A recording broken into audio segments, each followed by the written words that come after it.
Cuando él vio a la reina Esther en el patio, ella obtuvo gracia en sus ojos, y el rey le extendió el cetro de oro que tenía en la mano. Entonces Esther se acercó y tocó la punta del cetro. Esther 5:2. La Biblia registra la historia de numerosas mujeres que desempeñaron un papel importante en el curso de la historia de la salvación, como Eva, la madre de todos los vivientes, a través de la cual se transmitió la simiente mesiánica. Sara, Rebeca, Raquel y Lea, que tuvieron un poderoso impacto en el curso de la historia y la continuación de la línea mesiánica. También podríamos mencionar a las parteras que atendieron a las mujeres hebreas y aseguraron la supervivencia del pueblo hebreo, juezas como Débora, etc. Pero en esta lección nos limitaremos a dos mujeres, Ruth y Esther, que enmarcan la historia del antiguo Israel. Ruth pertenece al tiempo en que gobernaban los jueces, en los tiempos en los que los israelitas estaban aún asentándose en la tierra prometida, y Esther corresponde al último periodo de Israel en la época del exilio en Persia. La vida de estas dos mujeres prefiguran acontecimientos de los últimos días. Veamos a Ruth, el poder de la bondad. Algunos incrédulos y críticos de la fe cristiana creen que el mundo es tan hostil y malvado porque, primero, Dios no existe, o segundo, es impotente para impedir que ocurran cosas malas, o no le importa que suframos. Es cierto que Dios permite que cosechemos las consecuencias de la rebelión contra Él, pero Dios no es impotente ni es indiferente ante el dolor o el sufrimiento humano. Él siempre está activo y presente en la historia humana para asegurar un final feliz, pero sin coartar la libertad humana.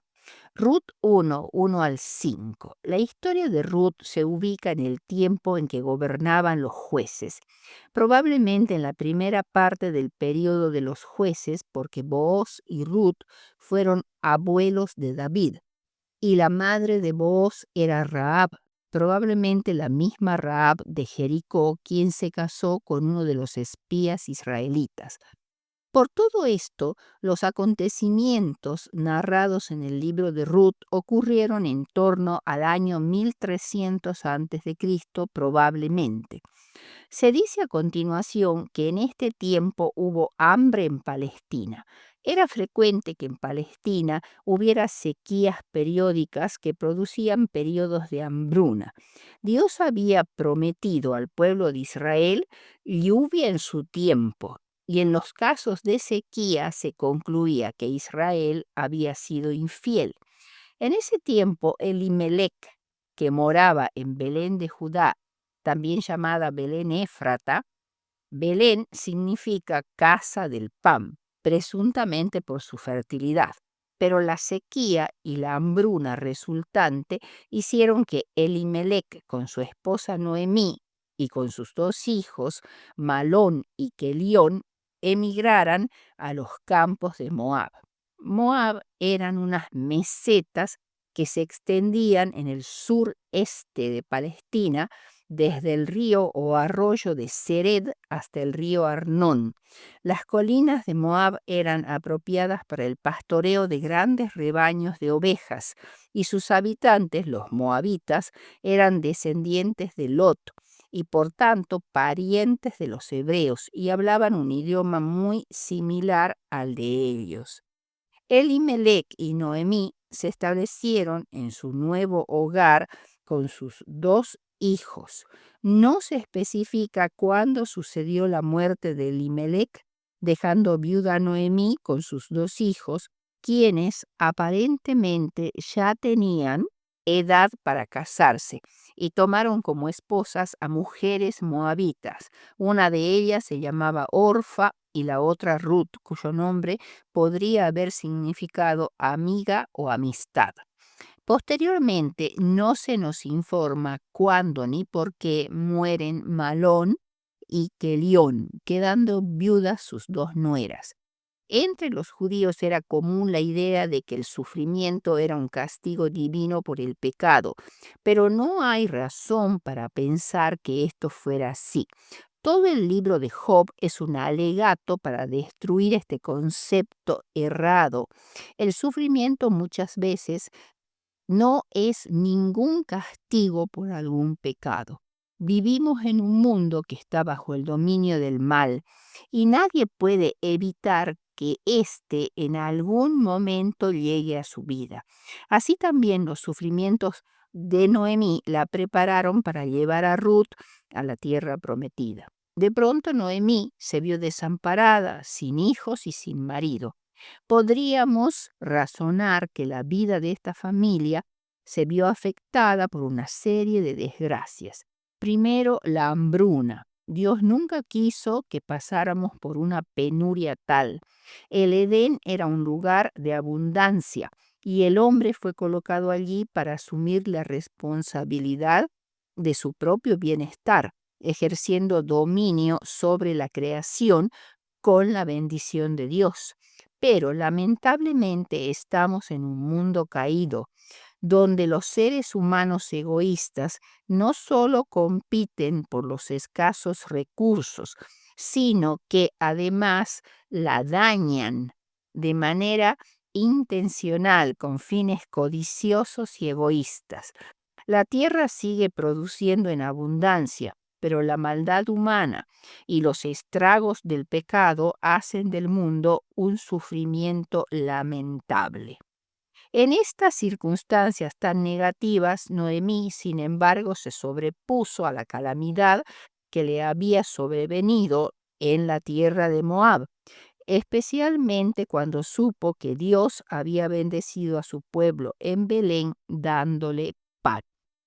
Las tres viudas ya habían comenzado a caminar y posiblemente al llegar a la frontera de Moab, Noemí comprendió que era muy grande el sacrificio que Orfa y Ruth hacían al abandonar su patria, sus familias y sus amigos. El abnegado amor de Noemí para con sus nueras fue lo que la impulsó a instarlas a volver a la casa de sus padres. Rehusó insistir que sus nueras estuvieran a su servicio y las dejó libres para que se volvieran a casar y tuvieran sus propios hogares. No necesitaban dedicarse a cuidar de la madre de sus difuntos esposos, que era lo que de acuerdo con la costumbre se esperaba de ellas. Al hacer esto, Noemí se destaca como una suegra ideal. Las dejó enteramente libres para escoger como quisieran. Ella ya no tenía posibilidad de proporcionarles maridos, como lo disponía la ley del levirato, Génesis 38, 8 al 11. Las costumbres sociales obligaban a las dos jóvenes a quedarse con Noemí y hacer lo que ella les mandara. Por segunda vez, Noemí les hizo notar que ellas debían escoger.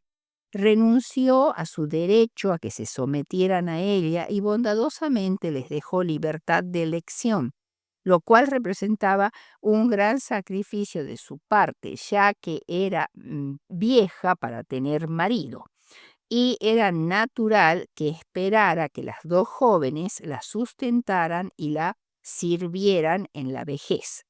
Por tercera vez, Noemí vuelve a pedirle a sus nueras que se vuelvan, y este tercer ruego fue suficiente para Orfa, pero Ruth rehusó aún cuando le rogó por cuarta vez. Noemí dijo que tenía gran amargura por sus nueras porque eran jóvenes y tenían toda la vida por delante, apenas habían entrado en la edad adulta y no debían marchitarse solo para consolar su propio dolor y proporcionarle lo que ella necesitaba. En la vida de Noemí se reflejaba la semejanza de Cristo, quien vivió su propia vida por nosotros. Buscar el bienestar de otros es la ley de la vida para la tierra y el cielo. Deseado de todas las gentes, página 11.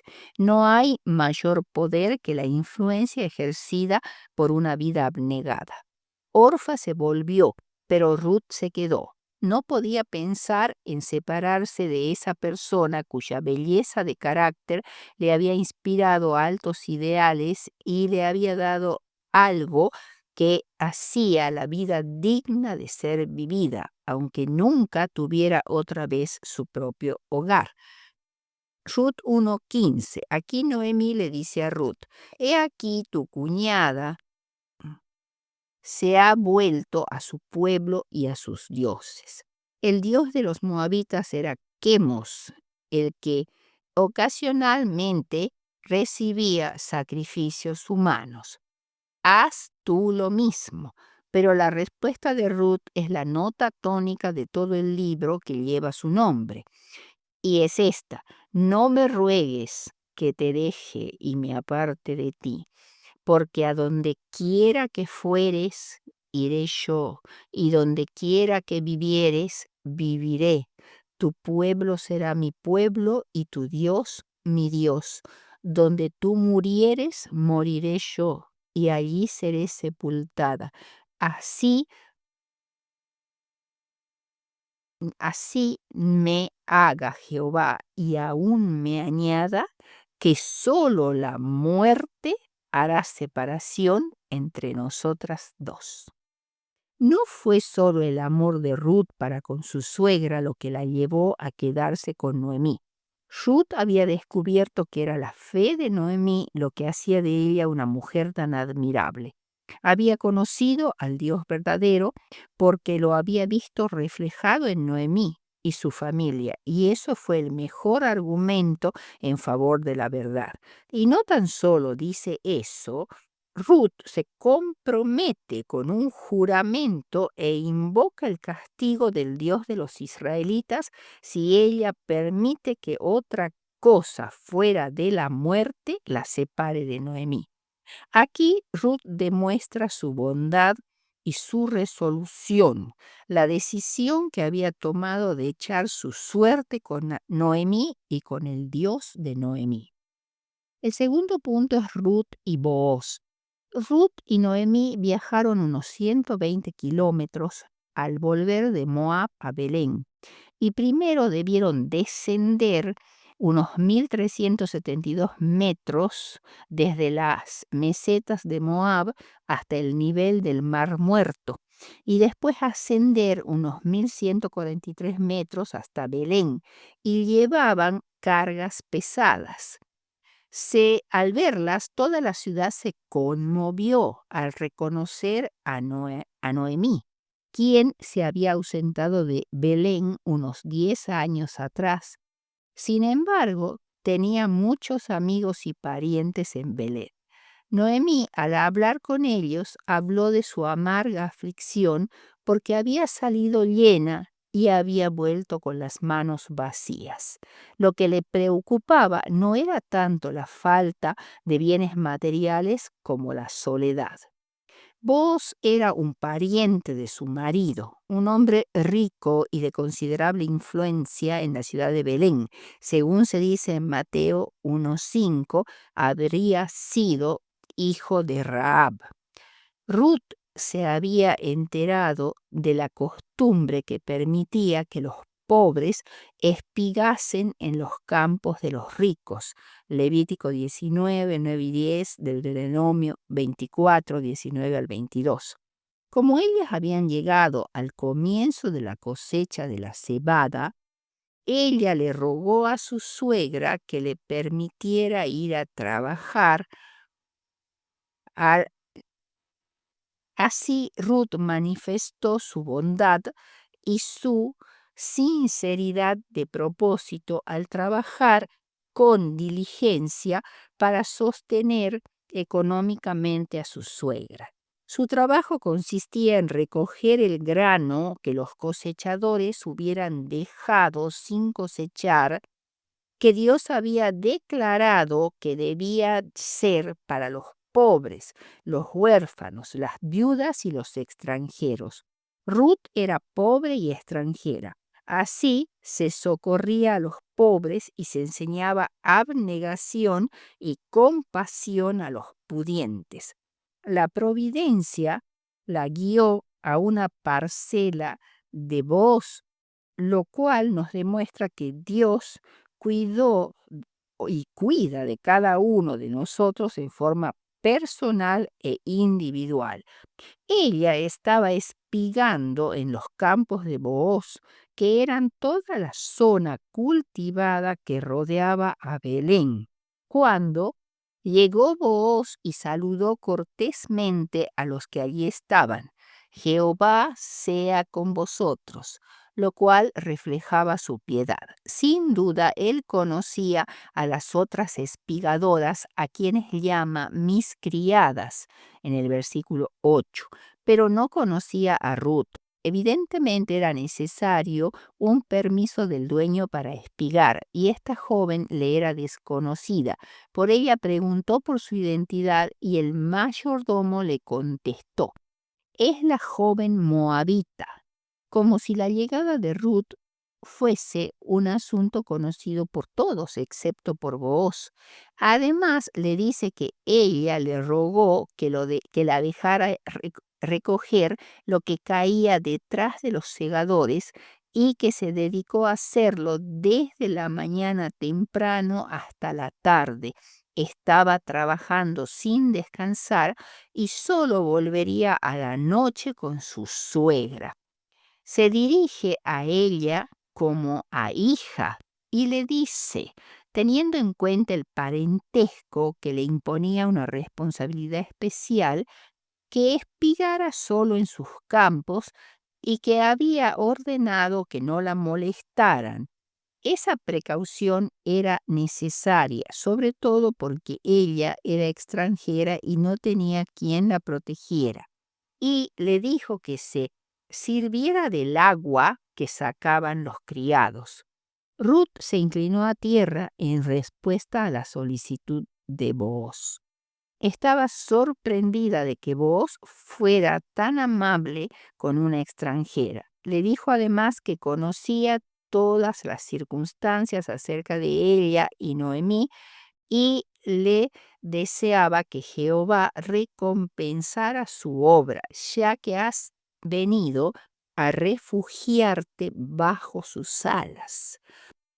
Él quería que ella había aceptado como Dios suyo, era el único que podía darle la recompensa que merecía. Eso era lo que vos deseaba que ella comprendiera. También le dijo que comiera de un potaje del cual comió y se sació. Ruth no se olvidó de su suegra, sino que le reservó parte de la buena comida que ella había podido servirse. Cuando bebemos del amor de Cristo hasta saciarnos, encontramos que aún quedan reservas infinitas. Tenemos el privilegio de llevar esto a los que pueden tener problemas y sed por conocer la verdad en Cristo Jesús. Ruth siguió espigando antes de que las criadas volvieran a segar. Trabajó más tiempo que ellas y espigar no era un trabajo nada fácil. Mostró consideración especial por Ruth y Noemí. Ruth solo se detuvo ya de noche, desgranando lo que había juntado. En total había juntado como un efa de cebada, o sea, unos 14 kilogramos más o menos. Cuando Noemí vio lo que había traído, quedó muy impresionada, ya que indicaba que había espigado en un campo donde el dueño había sido sumamente bondadoso con ella y lo bendijo. Cuando Noemí supo que el campo era de Booz, pariente de su marido, comprendió que esto era la mano de Dios. Ella había sido desposeída y no podía tomar posesión de la tierra de su esposo Elimelec sin la ayuda financiera y legal de alguien de su familia. Ella esperaba que Ruth pudiera casarse con un pariente cercano de su difunto esposo y pudiera concebir un niño que perpetuara el linaje de Elimelec. Noemí le dijo a Ruth que Booz es nuestro pariente, que tiene el derecho de redimir las propiedades de Elimelec que quizá habían sido vendidas para pagar deudas.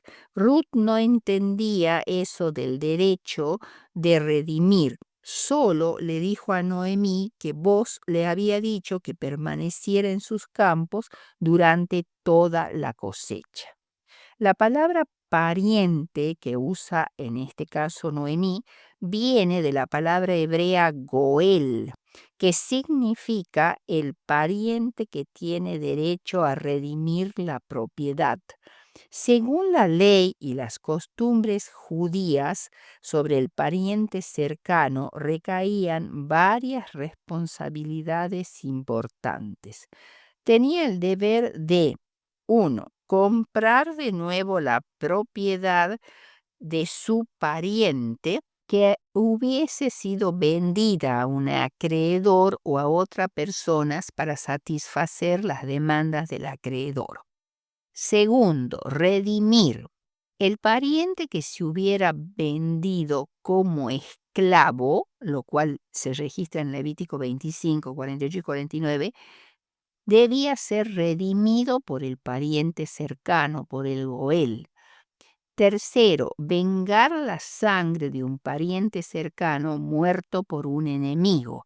Números 35, 19. Por eso también se traduce en algunos textos la palabra goel como vengador de la sangre. Y cuarto, casarse con la viuda sin hijos de un pariente cercano, como era el caso de Ruth, y ser el albacea, es decir, la persona encargada por el testador o por el juez de cumplir la última voluntad del fallecido, custodiando los bienes y dándoles el destino que corresponde según la herencia de la propiedad que sería para el hijo nacido de esa unión. Los autores bíblicos tomaron la figura del Goel o pariente y la aplicaron a Dios como el redentor del hombre del pecado y de la muerte, como aparece en Job 19:25. Yo sé que mi redentor vive y al fin se levantará sobre el polvo. El que lo redimió o rescatará de la tumba en la resurrección. También es el que nos redime de nuestros enemigos y de las garras del pecado. El Goel no nos rechazará como lo hizo vos con Ruth, que no la rechazó. No nos echará fueras y en él encontraremos un hogar y descanso para nuestras almas. El tercer punto es Booz como redentor. Booz es un tipo, un símbolo de Cristo, que se enamora profundamente de Ruth y desea casarse con ella. Pero había un inconveniente, un pariente más cercano de Noemí que él, que podría querer redimir y tenía más derecho que él. Noemí creía que era su deber hacer lo posible para proporcionar un hogar a esa nuera tan leal. Por eso le explicó que según la costumbre judía tenía el derecho de pedirle a Booz que cumpliera con el deber del pariente más cercano. Para Noemí, el hogar era un lugar de descanso, donde el amor mutuo debiera encontrar su más verdadera y completa aspiración. Esa noche se aventaría la cebada en la era, al aire libre. La era, por lo general, era un lugar plano de suelo duro en forma circular de unos 15 metros de diámetro. Se desparramaban allí sobre el suelo las gavillas enteras o las espigas sueltas y eran pisoteadas por bueyes para separar los granos de las espigas. Esto es lo que se llama técnicamente trillar. Para ello, algunas veces se usaba un tablón cargado de piedras y tirado por bueyes. Después se aventaba el grano con una pala o con una horquilla, sacudiéndolo dentro de una zaranda para que el grano cayera por su propio peso y la paja fuera llevada por el viento. Para ello, algunas veces se usaba un tablón cargado de piedras y tirado por bueyes. Después se aventaba el grano con una pala o con una horquilla, sacudiéndolo dentro de una zaranda para que el grano cayera por su propio peso y la paja fuera llevada por el viento. Después de asentarse así el grano, se lo pasaba por sedazos para sacarle la tierra y las piedrecitas que quedaban, ya listo para guardarlo y luego molerlo. Noemí dice que Ruth debía ir a la era con sus mejores vestidos, que estaba en una llanura rodeada de montañas. Ruth por ello debía bajar a la era.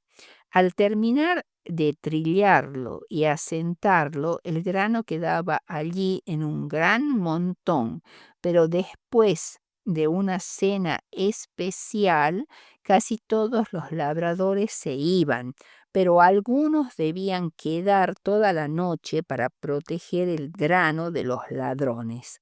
Noemí sabía que vos mismo pasaría allí la noche con algunos de sus labradores, quizá en una tienda levantada junto al gran montón de grano aventado.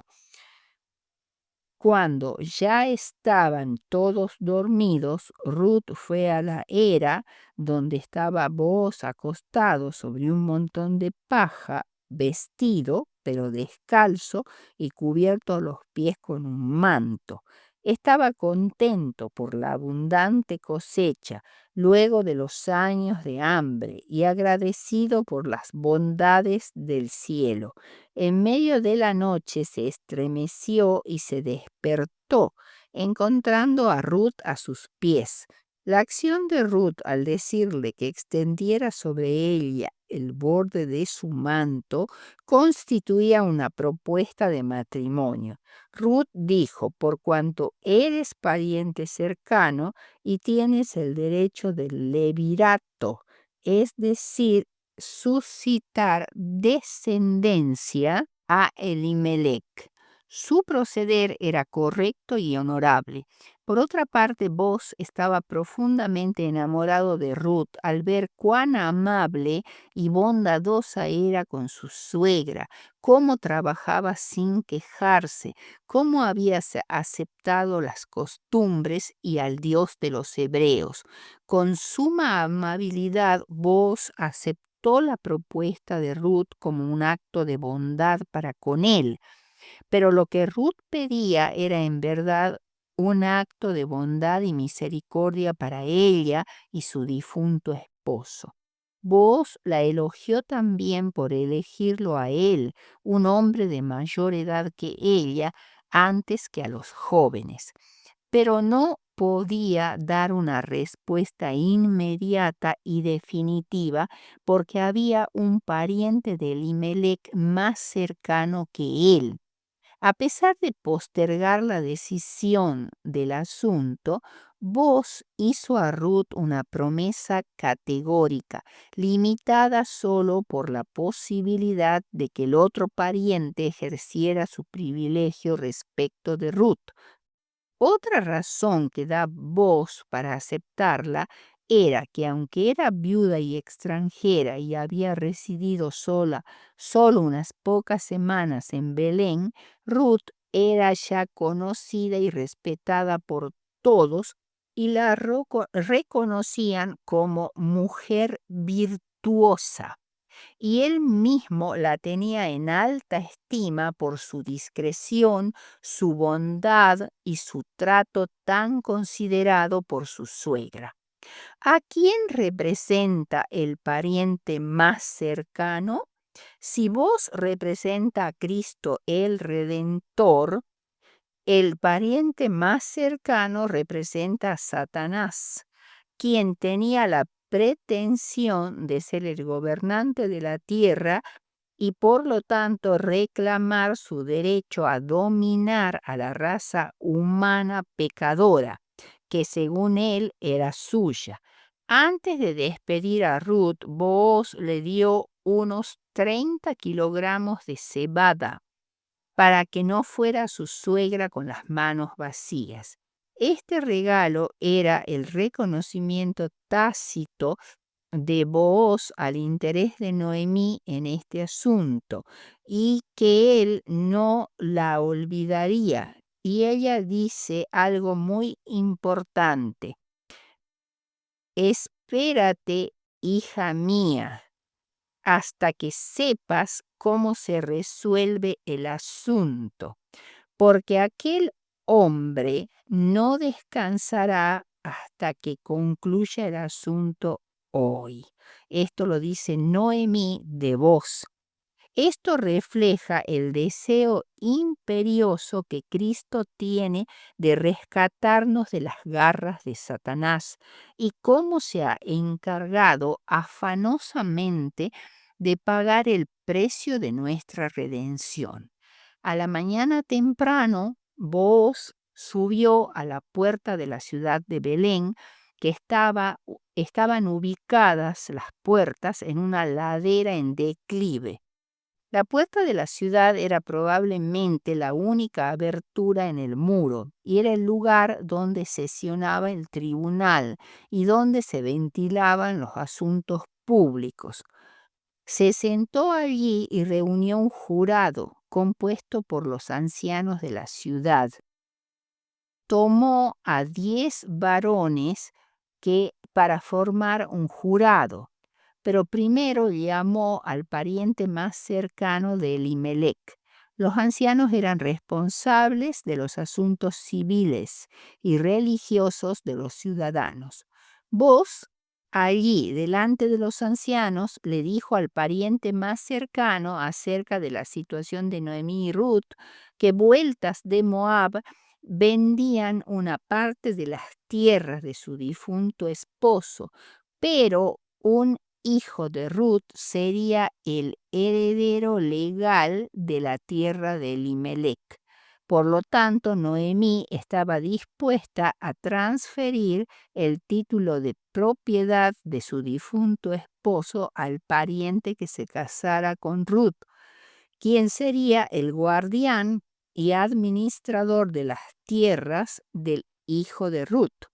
Booz le dijo que se lo estaba haciendo saber para que en su calidad de pariente más cercano, si quería redimir la propiedad, si no quería, expresó la firme determinación de hacerlo él.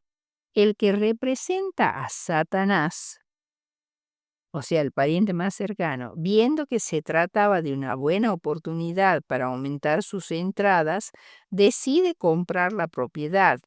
O hasta aquí no sabía o no se había dicho nada en cuanto a Ruth, pero después que el pariente más cercano ha expresado su intención de comprar la propiedad, Vos revela el hecho de que Noemí exige además que quien la compre se case con Ruth.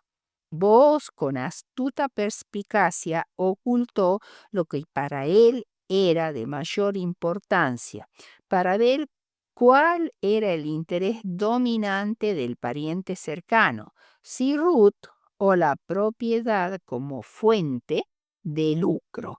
El pariente más cercano perdió de pronto todo interés al saber que esa compra exigía abnegación y una pérdida monetaria, por lo cual se muestra como un hombre avaro. No estaba dispuesto a casarse con Ruth, porque el hijo que tuviera con ella sería el heredero de la propiedad de Elimelech y de su propia tierra, ya que al parecer no tenía hijos. Por otro lado, Booz muy probablemente era viudo, con uno o más hijos ya crecidos. También es claro que Booz respetaba y amaba sinceramente a Ruth. No le importaba que el hijo que les pudiera nacer fuera contado como hijo del marido fallecido y pasara a los hijos que él tuviera con Ruth como propiedad de su abuelo y padre fallecidos. Tampoco albergaba prejuicios raciales, porque Rahab había sido su madre. Como evidencia legalmente aceptable, el pariente más cercano se quitó el zapato o sandalia y se lo dio a Booz como confirmación de la transferencia de su derecho de redención a Booz. Booz pide al jurado que sean testigos del acto de transferencia, simbolizado por la ceremonia de la sandalia. Booz tenía más interés en Ruth que en la tierra. Estaba listo a tomar la propiedad a fin de casarse con Ruth. La escena en la puerta de Belén es un tipo o representación del juicio celestial registrado en Daniel 7, 13, 14, 22, 26 y 27. Inmediatamente al fin de los 1260 años de supremacía del poder papal, es decir, en 1798, se inicia el juicio celestial preadvenimiento en el cielo. En este juicio, que es uno de los acontecimientos más importantes de la profecía, se llevaría a cabo el castigo de los opresores y la liberación de los oprimidos. Es la victoria del bien sobre el mal y es a favor de los santos. En este juicio, Dios mismo es el juez y preside el juicio sentado sobre un trono envuelto en llamas de fuego, lo cual se asocia con la ira, la destrucción y el juicio. Aquí Dios es llamado el anciano de días, lo que transmite ideas de eternidad, sabiduría, omnisciencia. Él estuvo presente desde antes del principio, conoce bien cada acción de la humanidad. Por lo tanto, es totalmente idóneo para juzgar. No puede ser sobornado. Su veredicto es totalmente objetivo, porque solo Él distingue el bien del mal. En este juicio, los ángeles sirven como testigos de lo que está escrito en los libros. La ley de Dios es la norma de este juicio y un hijo de hombre montado en un carruaje de nubes que se acerca hasta la presencia de Dios es Cristo, el abogado, el sumo sacerdote, que intercede por nosotros en este juicio. Y hay además un gran número de ancianos que rodean el trono y testifican de la imparcialidad de este juicio. Cristo pagó el precio por nosotros, un precio altísimo, así como vos lo pagó por Ruth para que fuera su esposa. Veamos ahora el cuarto punto, Esther o el poder de la belleza. La historia de Esther en estos tiempos resulta inspiradora y a la vez desafiante a la luz del plan de salvación de Dios, porque no contiene este libro ninguna referencia a Dios ni a prácticas religiosas. Pareciera que en el curso de los acontecimientos no hay intervención divina. Todo lo que ocurre parece depender de la astucia de Mardoqueo y de la belleza y la valentía de la reina Esther. Los roles sacerdotal y profético están totalmente ausentes de la historia. Sin embargo, este libro es relevante y significativo para nosotros que vivimos en un mundo secular y atribulado.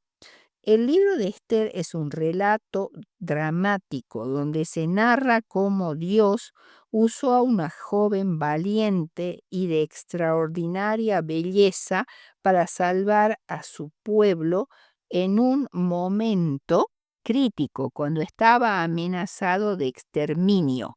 Como en el relato de Ruth, vemos aquí el papel importante de la mujer en el gran plan de Dios para la salvación de su pueblo. Ruth, que era gentil, decidió identificarse con los israelitas y aceptar al Dios de estos como el Dios suyo. Pero Esther, que era judía, providencialmente llegó a ser reina de la mayor nación gentil de su tiempo. El rey Asuero es el mismo rey Jerjes en griego, que residía parte del año en Ecbatana. A veces visitaba Persépolis y Babilonia, pero en ese tiempo Susa era la capital del reino en la provincia de Elam, en el borde oriental del río Tigris. Allí aún hoy se encuentran las ruinas del espacioso y bellísimo palacio donde transcurrió gran parte del relato del libro de Esther. Su reino incluía los territorios que van desde la India hasta Etiopía, que estaba dividido en 127 provincias. En el tercer año de su reinado, el 483 a.C., el rey ofreció un banquete que duró 6 meses, donde convocó a los príncipes, gobernadores, jefes del ejército, presuntamente para participar en la planificación de una campaña militar destinada a invadir a Grecia. En ese banquete el rey mostró sus riquezas, las paredes tapizadas de oro, las columnas de mármol, los ricos tapices. Basti, la reina, ofreció por su parte un banquete separado para las mujeres. Al no y del palacio se hallaba el aposento, perdón, al noroeste del palacio se hallaba el aposento del trono con escalinatas gigantescas. Después de exhibir las riquezas y gloria de su reino, Asuero pensó en exhibir a su bella reina, Basti, que sería el punto máximo de esa ostentación. Basti no quiso asistir y no se conoce la causa. La presencia de mujeres persas en los banquetes con extraños era algo usual. Esto causó mucho enojo y el rey pidió la opinión de los sabios y consejeros al respecto para saber qué hacer. Ellos llegaron a la conclusión que Basti había despreciado a Suero y era, según ellos, peligroso que las otras esposas de los príncipes siguieran esta misma conducta. Había mucho menosprecio y enojo. Por ello fue sancionada en público, donde se la desterró de la presencia del rey y la pérdida de su condición de favorita. Esto era la ignominia máxima. Sin duda, él tenía muchas esposas y concubinas en su harén, pero ninguna de ellas era su favorita. Como 6 años después se llevó a cabo una especie de concurso de belleza para elegir a alguien más bella y más de su agrado que Basti. Mardoqueo, un judío de la tribu de Benjamín, descendiente de judíos llevados cautivos a Babilonia, que habían decidido quedarse en el país de su cautiverio después del decreto de Ciro para volver a su país de los llevados en cautiverio. Él había criado a Adasa, que era huérfana, hija de un tío suyo, que fue llamada después Esther. Adasa en hebreo significa mirto, que es un tipo de árbol, y Esther en persa significa estrella o astro, semejante a una estrella. Cuando se divulgó el decreto del rey de buscar esposa entre las doncellas de Susa, Esther fue también llevada y halló gracia en el eunuco encargado de este proceso. La hizo trasladar a lo mejor del harén y eligió a las mejores doncellas para que la sirvieran, pero Esther no declaró que era judía, una raza sometida. Mardoqueo era uno de los funcionarios subalternos que estaban a la puerta del rey para cumplir sus órdenes. Esther se ganaba el favor de todos los que la veían. Cuando el rey la vio, la prefirió a todas, la hizo reina, celebró le puso una corona real y ocupó el lugar de Basti, y se celebró un gran banquete en su honor. Esther seguía siempre los consejos de Mardoqueo, y su belleza, no tanto en su aspecto externo, sino en su personalidad, era lo que impresionaba de ella. Quinto punto, Amán y Satán. Amán aparece en el escenario como gran visir o primer ministro. Sería descendiente directo de Agag, rey de Amalek en la 16ª generación. Los siervos del rey, es decir, los funcionarios subalternos de la corte delante de Amán, por orden, perdón, de la corte a cuya categoría pertenecía Mardoqueo, se postraban delante de Amán por orden del rey, en actitud de sumisión, lealtad y obediencia. Mardoqueo rehusó dar a Amán una reverencia que para él solo le pertenecía a Dios. Profetas y Reyes, página 441 y 442. Amán era un personaje ávido de poder como Satanás. Albergaba el deseo de ensalzarse y se atrevía a codiciar el homenaje que solo debía darse al Creador. Esto es hablando con respecto a Satanás. Su propósito llegó a ser disfrutar la supremacía del Hijo de Dios y poner en tela de juicio la sabiduría y el amor del Creador. Llegó a ser el padre de la mentira, el acusador de Dios y de los que son leales a Él, y asesino desde el principio. Es un engañador, y por medio de su agudeza sinuosa y sus prácticas tramposas, ha orientado hacia Él todo el honor y la honra que los seres humanos deben brindarle a Dios, y ha interpuesto su trono satánico entre los adoradores humanos y el Divino Padre. Satanás llegó a pretender que Cristo, el Dios encarnado, adorase al diablo postrado ante él en la tercera tentación en el desierto. Esta propuesta diabólica constituye la más grande blasfemia. Satanás se había desenmascarado y había aparecido tal como era.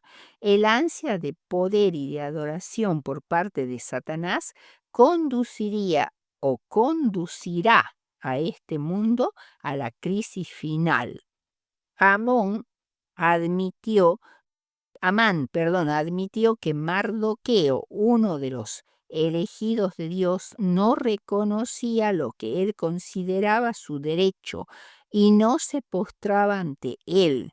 Se llenó de ira y planeó la destrucción no tan solo de Mardoqueo, sino de todo el pueblo judío que residía en Persia.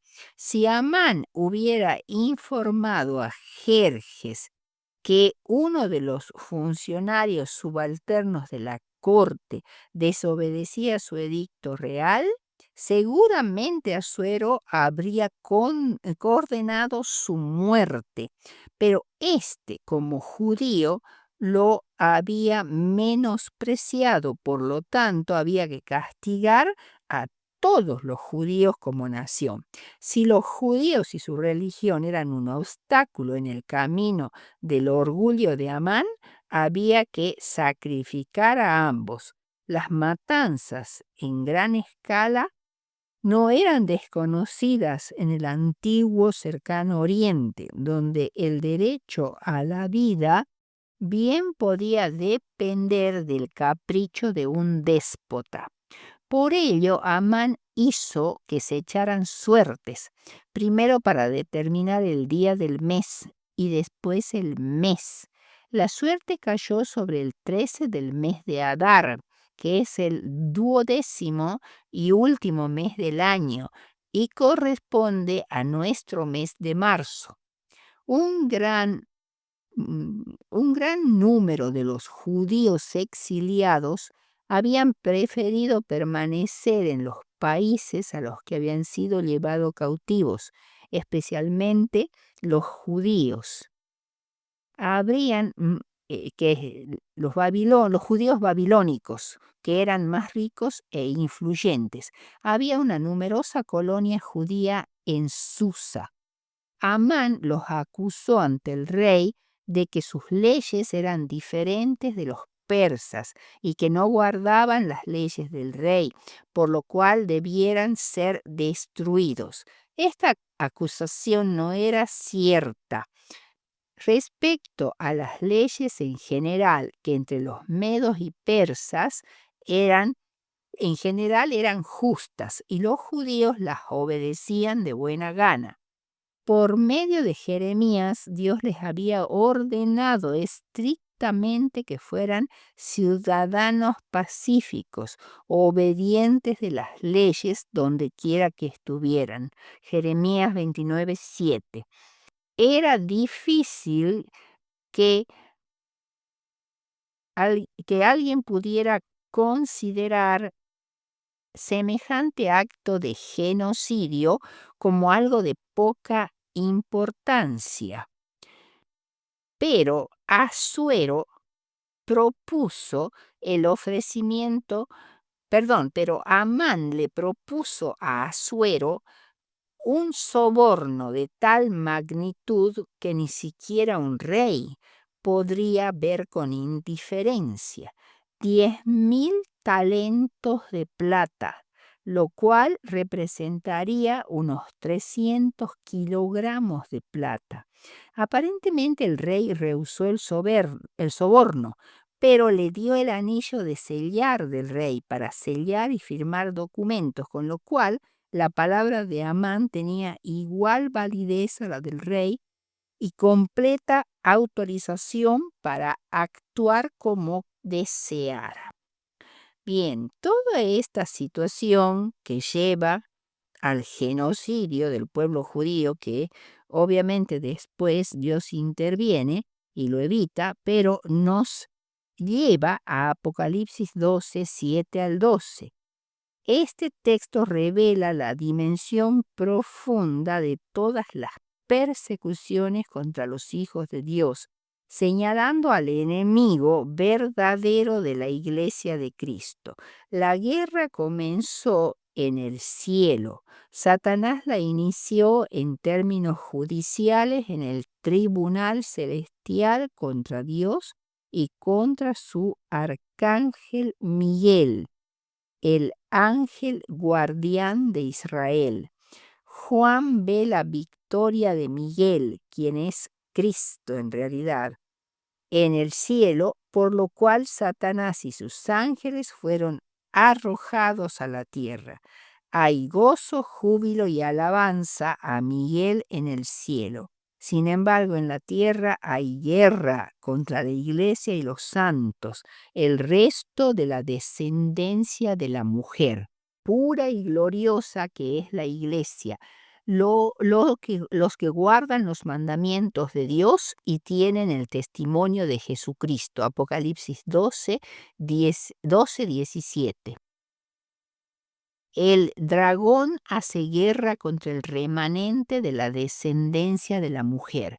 Apocalipsis 13 muestra cómo la bestia de 2 cuernos subió de la tierra como el segundo aliado del dragón. Esta bestia terrestre ejercerá su autoridad para imponer por la fuerza la adoración de la bestia que estaba herida y curóse su herida de muerte, el papado. Apocalipsis 13, 12 al 14. Esta visión amplía así la guerra final contra el fiel pueblo de Dios y predice la imposición universal de una marca especial que incluye el nombre de la bestia y el número de su nombre. Apocalipsis 13, 17. Apocalipsis 13, 11 al 17 es tan solo la amplificación de Apocalipsis 12, 17.